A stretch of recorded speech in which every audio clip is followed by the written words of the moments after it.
Hello అండి, అందరికీ నమస్కారం. ఈరోజు సొరకాయ బంగాళాదుంప టమాటా కూర చేస్తున్నాను. చూసేద్దామండి. ఇక కుక్కర్ పెట్టాను. కుక్కర్ కొంచెం వేడెక్కాక ఆయిల్ పోస్తున్నాను. ఇంకో 2 స్పూన్లు ఆయిల్ పోస్తున్నాను. ఇది గ్రేవీ కర్రీ అండి. దీనికి కొంచెం నూనె తక్కువే పడుతుంది. ఇదిగోండి, ఇంక పోపులు వేసుకుంటున్నాను. ఆవాలు వేస్తున్నాను, కొంచెం జీలకర్ర, కొద్దిగా పప్పులు. ఇది కొంచెం వేగాలి, ఈ పప్పులన్నీను.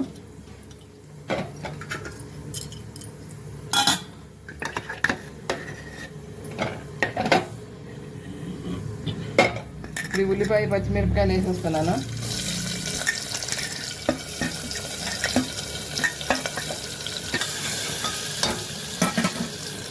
కొంచెం సాల్ట్ వేస్తున్నానండి, ఉల్లిపాయలు కొంచెం మగ్గడానికి. కలర్ కొంచెం పసుపు పొడి వేసుకుంటున్నాను.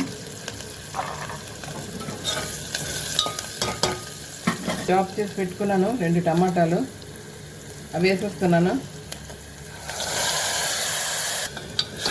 ఇవి కొంచెం మగ్గాలండి. టమాటా మగ్గడం అంటే కొంచెం పులుపు అంతా పోవాలి. ఆనపకాయ వేస్తున్నాను కదా, ఆనపకాయ బంగాళదుంప కట్ చేసి పెట్టుకున్నాను. కారం వేస్తున్నాను, కొంచెం ధనియాల పొడి, కారం మరి కొంచెం వేస్తున్నాను. ఇప్పుడు నూనె పైకి వచ్చేంత వరకు, ఆయిల్ సపరేట్ అయినంత వరకు మూత పెట్టి ఉంచుదామండి. మూత పెడుతున్నాను. మూత తీసి చూద్దామండి. చూసారా, ఆయిల్ సపరేట్ అయ్యింది. టమాటా అంతా బాగా ఉడికిపోయింది. టమాటా ఉల్లిపాయ ముక్కలు అన్నీను. ఇప్పుడు అదే స్పూన్ తీసి చూపించు, గరిట తీసి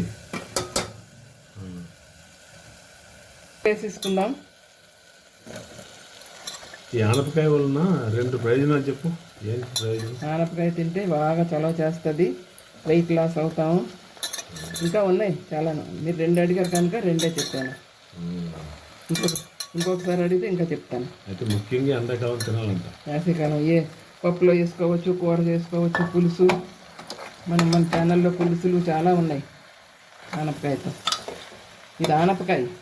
సొరకాయ అనేది పొడవుగా ఉంటుంది, ఇది కొంచెం రౌండ్గా ఉండి కొంచెం లావుగా ఉంటుంది. ఇది కాసేపు మూత పెట్టి ఉంచేద్దాం. మూత తీసి చూద్దామండి.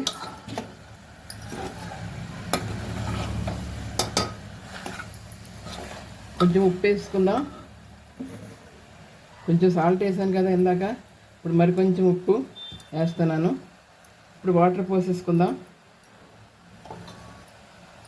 కొంచెం వాటర్ పోస్తాను.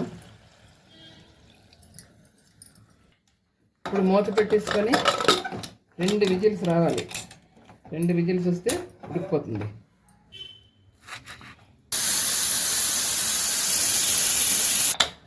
మూత తీసి చూద్దామండి ఎంతవరకు ఉడికిందో. ఇదైతే ఉడికిపోయింది. కొంచెం వాటర్ ఉంది, అది కొంచెం ఇంకిపోవాలి, ఎగిరించాలి. మరొకసారి స్టవ్ ఆన్ చేసి కొంచెం కొత్తిమీర వేస్తున్నానండి. ఇది కొంచెం ఇందులో ఉడికిపోతే టేస్ట్ వస్తుంది, అందుకే ముందే వేస్తాను. తర్వాత గార్నిష్కి మరి కొంచెం వేస్తాను. ఇది కొంచెం ఉడకాలి. కొంచెం పప్పుల పొడి వేస్తున్నానండి, కొద్దిగా వేస్తున్నాను. కొంచెం వేస్తే ఈ టేస్ట్ వేరేలాగా ఉంటుంది. మరీ ఎక్కువ వేస్తే పప్పుల వాసన ఎక్కువ వచ్చేస్తుంది. అందుకు కొంచెం వేస్తాను నేను, చాలా టేస్టీగా ఉంటుంది. ఇప్పుడు బౌల్లోకి తీస్తున్నాను.